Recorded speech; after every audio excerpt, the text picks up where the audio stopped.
Let us continue with our new topic, microorganisms cause spoilage of food.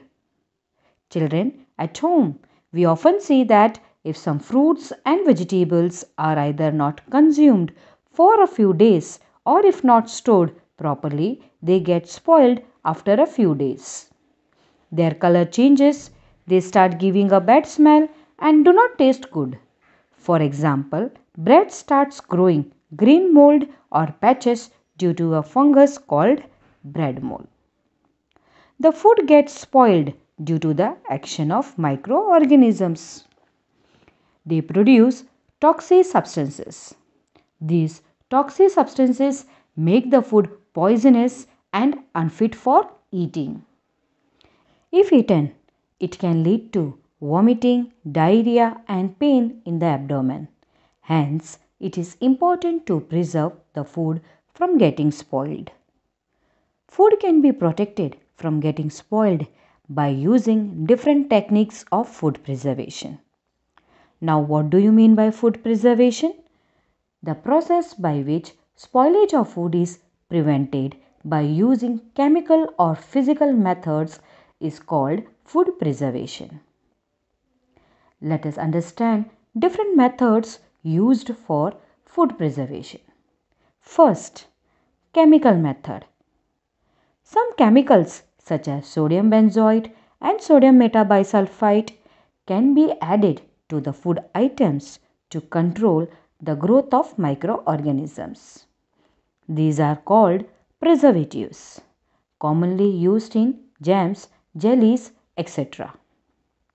Second method, preservation by common salt and sugar. Salt and sugar cut down water available to microbes, thereby preventing their growth.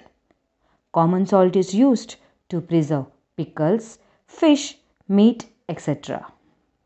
Sugar is used to preserve jams, jellies, etc. Third, by oil and vinegar. Oil and vinegar are used to preserve vegetables, fish, pickles, etc. as they do not allow microorganisms to grow. Fourth, pasteurization.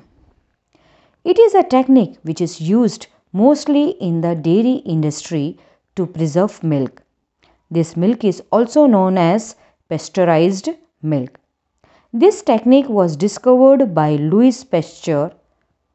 In this process, milk is heated to around 70 degrees Celsius for 15 to 30 seconds and then suddenly chilled and packed in sterile bottles and packets. This helps in destroying harmful microbes without changing the composition, flavor, and nutritive value of the milk. This milk is safe to consume even without boiling. Fifth method, by cooling. In a refrigerator, the low temperature reduces the rate of reproduction of microbes in food. This keeps food from spoiling for a few days. Last method, by dehydration.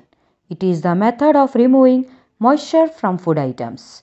Microorganisms need moist conditions to grow and dry conditions to stop their growth. Food grains such as cereals and pulses are sun dried after harvesting before their storage. Now let us understand what are the advantages of food preservation.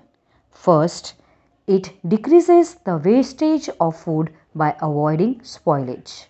Second, it increases the storage period of food materials. Third, nutritional value of the food is retained for a long period.